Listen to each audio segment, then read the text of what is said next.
I never imagined I'd be sharing a story like this. My name is Emma. I'm 32 years old, and until recently, I thought I had a close-knit family. Growing up in a modest suburban home in Ohio, it was always just me, my older brother Samuel, 36, and our parents John and Marie. We weren't wealthy by any means, but we never wanted for anything important. Our childhood was filled with typical family moments, weekend barbecues, holiday gatherings, and the occasional family vacation to nearby lakes. Dad worked as a high school teacher, and Mom ran a small bakery in town. They instilled in us the values of hard work, honesty, and financial responsibility from a young age. Samuel was always the golden child in many ways. 4 years my senior, he excelled in school, particularly in math and economics. I remember him tutoring me in algebra when I struggled, his patience wearing thin as I failed to grasp concepts that came so naturally to him. Despite our differences, we were close. He'd defend me fiercely against bullies at school, and I'd cover for him when he snuck out to meet girls. As we grew older, our paths diverged. I found my calling in nursing, drawn to the idea of helping others and making a difference in people's lives. The human body fascinated me, and I loved the challenge of learning complex medical procedures. Samuel, on the other hand, was drawn to the world of finance. He'd spend hours reading financial news and playing stock market simulations online. When he got accepted into a prestigious business school, our parents couldn't have been prouder. After college, I stayed close to home, working at the local hospital. The work was demanding but rewarding. I'd come home exhausted but fulfilled, knowing I'd made a difference in someone's life. Samuel, meanwhile, moved to New York City to pursue his finance career. He'd come home for holidays, regaling us with stories of high-stakes deals and lavish client dinners. I remember feeling a mix of awe and unease at his tales of excess. 5 years ago, our lives took a dramatic turn. Dad, always the picture of health, was diagnosed with stage 4 lung cancer. It came out of nowhere. He'd never smoked a day in his life. The diagnosis shattered our world. Mom was beside herself, barely able to keep the bakery running. I took a leave of absence from work to help care for Dad, while Samuel flew in every other weekend. Watching Dad's decline was heart-wrenching. The strong, vibrant man who'd taught us to ride bikes and helped with our homework withered away before our eyes. Through it all, he maintained his sense of humor and his concern for others. Even in his final days, he was more worried about how we were coping than about himself. During one of his more lucid moments, about a month before he passed, Dad called Samuel and me to his bedside. He spoke about his will, assuring us that everything would be split equally between us. "I've always treated you both fairly," he said, his voice weak but determined. "And that won't change after I'm gone." Samuel and I nodded, too choked up to speak. Dad fought hard, but he passed away 2 years after his diagnosis. The funeral was a blur of tears, hugs, and casseroles brought by well-meaning neighbors. In the weeks that followed, we all tried to find our new normal. Mom threw herself into baking, producing more pies and cakes than the bakery could sell. I returned to work, finding solace in the routine. Samuel went back to New York, promising to visit more often. A few months after Dad's passing, Mom called us over to discuss the will. As we sat around the kitchen table where we'd shared so many family meals, an odd tension filled the air. Mom looked uncomfortable, her eyes darting between Samuel and me. Samuel seemed unusually quiet, his usual confidence subdued. As Mom started going through the details, something felt off. The numbers didn't add up to what Dad had indicated. The vacation property, a small lakeside cabin where we'd spent summers fishing and roasting marshmallows, wasn't mentioned at all. And the savings were significantly less than what Dad had always said he'd put aside. I started asking questions, my nursing instincts kicking in, probing for answers. That's when things went sideways. Samuel exploded, his face turning red as he accused me of being greedy and ungrateful.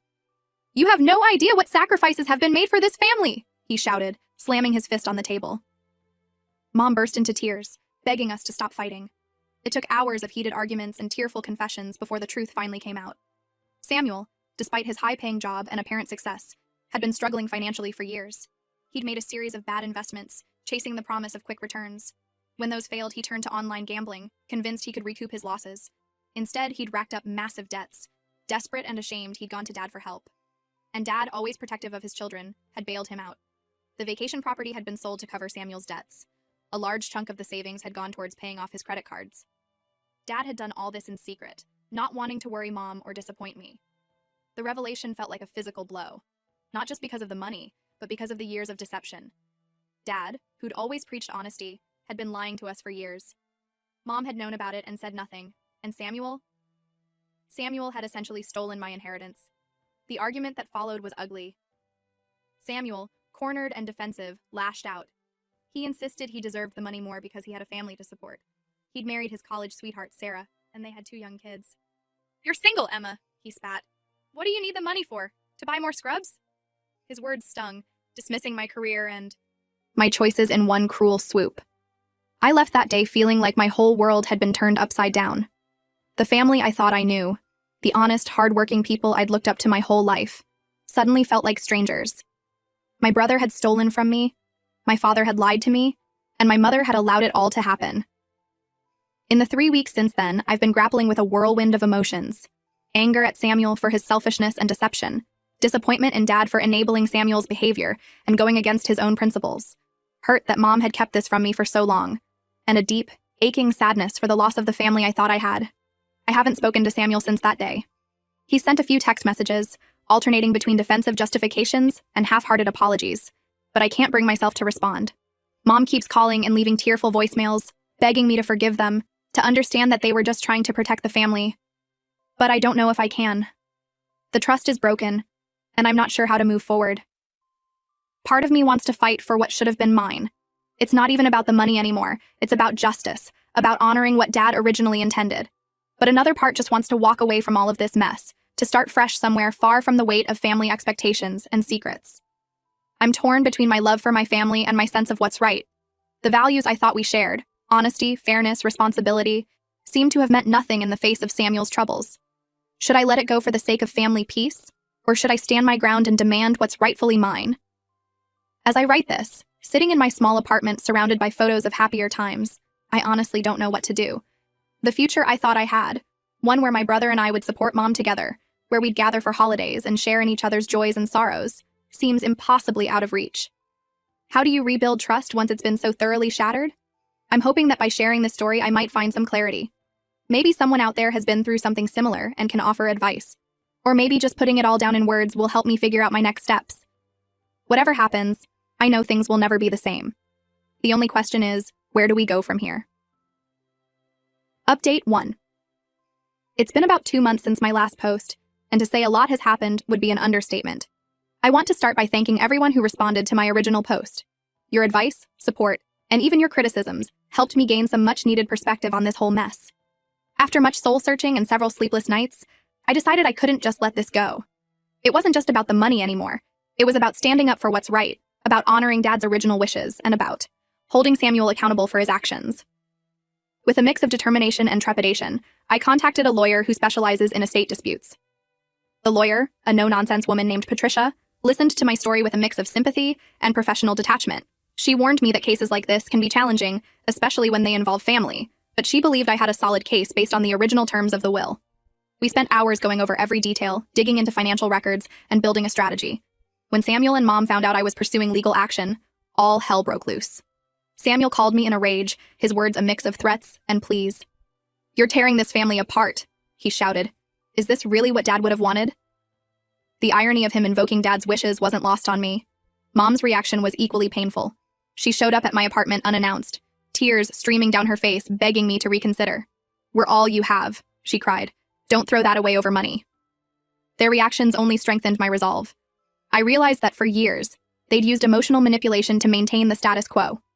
It was time to break that cycle. The legal process has been slow, stressful, and more complicated than I ever imagined. We've had meetings with lawyers, mediators, and financial advisors. Each session revealed new layers to Samuel's deception and the extent of the financial damage he'd caused. It turns out the situation was even worse than I initially thought. Not only had Samuel taken my share of the inheritance, but he'd also convinced Mom to remortgage the family home to lend him more money. The debt was astronomical, far beyond anything I'd imagined. I couldn't help but wonder how he'd managed to dig himself into such a deep hole. Throughout this process, I've learned more about Samuel's lifestyle, and it's been a shock. Despite claiming he needed the money for his family, he'd been living way beyond his means. There were expensive cars, lavish vacations, a country club membership, all while he was crying poverty to our parents. It made me sick to my stomach, thinking of Dad working extra shifts at school to help fund Samuel's extravagant lifestyle. One of the most surprising turns of events came when Samuel's wife, Sarah, reached out to me privately. We'd always been friendly, but never particularly close. She asked to meet me for coffee, away from Samuel and the kids. When we met, I was struck by how tired and stressed she looked. Sarah was horrified when she learned the full extent of Samuel's actions. Apparently, he'd kept her in the dark about a lot of it, telling her the money was from bonuses at work or successful investments. She'd had no idea about the remortgaged house or the extent of his gambling. She apologized profusely, tears in her eyes, and offered to help me in any way she could. With Sarah's help, we managed to piece together a clearer picture of Samuel's finances. It was worse than anyone had imagined. He wasn't just in debt. He was on the verge of bankruptcy. The inheritance money had been a band-aid on a gaping wound, and now that it was gone, everything was unraveling. As for Mom, she's been a mess throughout this whole process. She flip-flops between defending Samuel and begging me to drop the lawsuit. One day she's telling me I'm just like my father, standing up for what's right. The next, she's accusing me of being selfish and heartless. I've tried to explain that this isn't just about me, but about honoring Dad's wishes and holding Samuel accountable. But she's so blinded by maternal love and her own guilt that she can't see how Samuel has manipulated her for years. The lawsuit is ongoing, and it's taking a toll on all of us. I'm exhausted, both emotionally and financially. There are days when I wonder if it's worth it, if I should just walk away and try to rebuild my life without them. But then I think of Dad, of how hard he worked his whole life to provide for us, and I know I have to see this through. It's not just about recouping what's rightfully mine anymore. It's about exposing the truth and hopefully helping Samuel face the consequences of his actions before he drags the whole family down with him. Maybe, I think in my more optimistic moments, this will be the wake-up call he needs to turn his life around. I know this fight might cost me my relationship with my family. There are nights when I lie awake, wondering if I'm doing the right thing. But then I remind myself that they're the ones who betrayed me first. They're the ones who chose lies and secrets over honesty and fairness. As I navigate this legal battle, I'm also trying to take care of myself. I've started seeing a therapist to help process everything. I'm leaning on friends more, finally opening up about what's been going on. Their support has been a lifeline in my darkest moments. I don't know how this will all end, but I do know that I'm fighting for more than just money. I'm fighting for the truth, for justice, and for the values that I thought my family believed in. I just hope that someday, they'll understand why I had to do this. Update 2. It's been another 3 months and I'm back with another update. The situation has evolved in ways I never expected, and I'm still trying to process everything that's happened. The lawsuit was progressing slowly, with both sides digging in their heels. Samuel continued to paint me as the villain, telling anyone who would listen that I was trying to bankrupt him and leave his children destitute. It was painful to hear these lies spread about me, especially to family friends who'd known us since childhood. Mom was still caught in the middle, though she had started to ask more questions about Samuel's spending habits. I could see the doubt creeping into her eyes, the gradual realization that perhaps she'd been blind to Samuel's faults for too long. Then, about a month ago, everything changed. I was on the night shift at the hospital when I got a frantic call from Sarah. Her voice was shaking so badly I could barely understand her. Samuel had disappeared. He'd cleared out their joint bank account and taken off, leaving behind only a vague note about fixing things. Sarah was beside herself, especially since she'd recently discovered she was pregnant with their third child. The next few weeks were chaos. We filed a missing persons report, but the police didn't seem too concerned, saying Samuel had left voluntarily. Sarah and I put our differences aside and worked together to try and track him down. It was during this process that we discovered the true extent of Samuel's deceptions. As we dug through his papers and emails, a picture emerged of a man living a complete double life. There were secret credit cards, a girlfriend in another city, and even a small apartment that none of us knew about. It was like uncovering the life of a stranger, not the brother I thought I knew. But the biggest shock came when we discovered that Samuel hadn't just stolen from our inheritance. He'd been embezzling from his company for years. The bonuses he'd told Sarah about were actually stolen funds. It was staggering how long he'd managed to keep this house of cards from collapsing. As the days turned into weeks with no sign of Samuel, we all started to fear the worst. Sarah was struggling to keep it together for the kids, who couldn't understand where their daddy had gone. Mom oscillated between anger at Samuel for running away and worry that something terrible had happened to him. Then, about 2 weeks after he disappeared, we got the call we'd been dreading. Samuel's body had been found in a hotel room several states away. He'd taken his own life, leaving behind a long letter explaining everything. The letter was a mix of apologies, justifications, and bitter accusations. He blamed everyone but himself for his actions, our parents for spoiling him, me for not being more understanding, his company for not paying him what he thought he was worth. Reading it, I felt a complex mix of emotions: anger, grief, pity, and a deep, aching sadness for the brother I thought I knew. The aftermath has been brutal. Mom is inconsolable, blaming herself for not seeing the signs. She keeps going through old photo albums, as if searching for the moment where things went wrong. Sarah is left to deal with the fallout of Samuel's actions while preparing for a new baby.